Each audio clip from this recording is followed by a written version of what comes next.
Woman, life, freedom. It's been the rallying cry of Iranians protesting the Islamic Republic since the death of Mahsa Zina Amini in 2022, following her arrest for improperly wearing her hijab.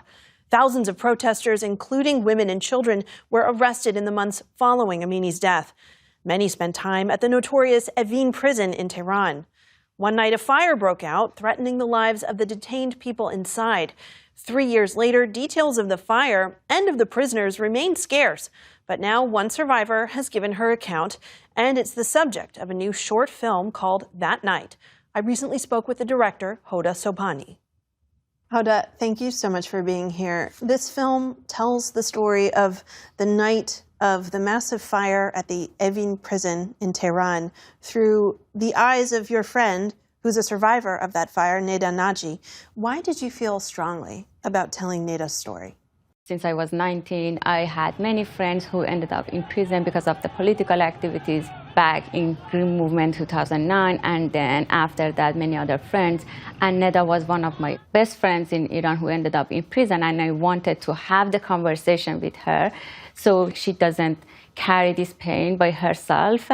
And also the fire night had very huge impact on her life and on my life and many others, and was a big news headline all over the world. So I was like, this is a very literal story of why Evin prison is a place that the government and regime is using it to oppress more its opponent. And it's very clear that they don't want information about the prison to get out.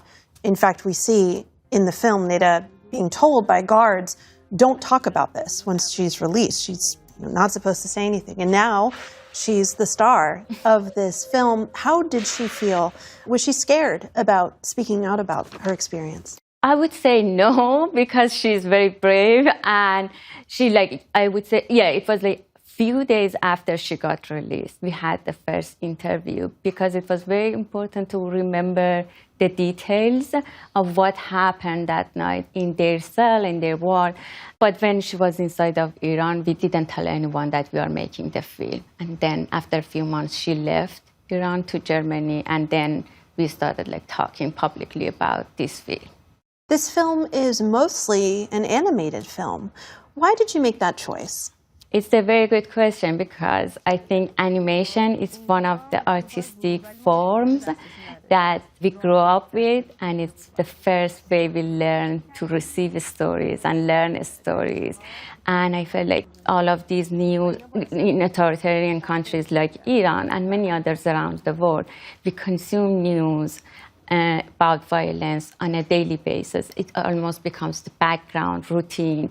And I felt like the animation can help us to lift us out of these constant news headlines. And these headlines are all trying to turn us into numbers and statistics, but animation brings back the focus into human story and human experience. This event, the fire, remains shrouded in so much mystery. We still don't really know how it started, who was involved.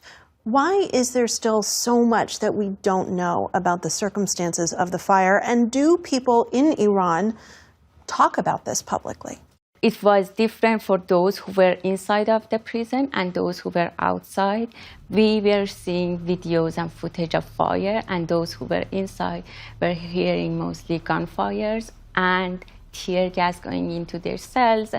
We are trying to find out how we can get more information about that night and find out the truth about that night.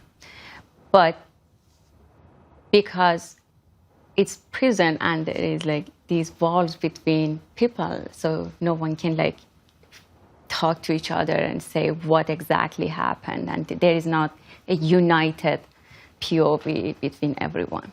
What do you want people watching the film to take away about the Woman, Life, Freedom movement, and also its strength right now? First of all, many women in not all of Iran, but many cities, they don't wear mandatory hijab anymore. But I feel the government is very angry.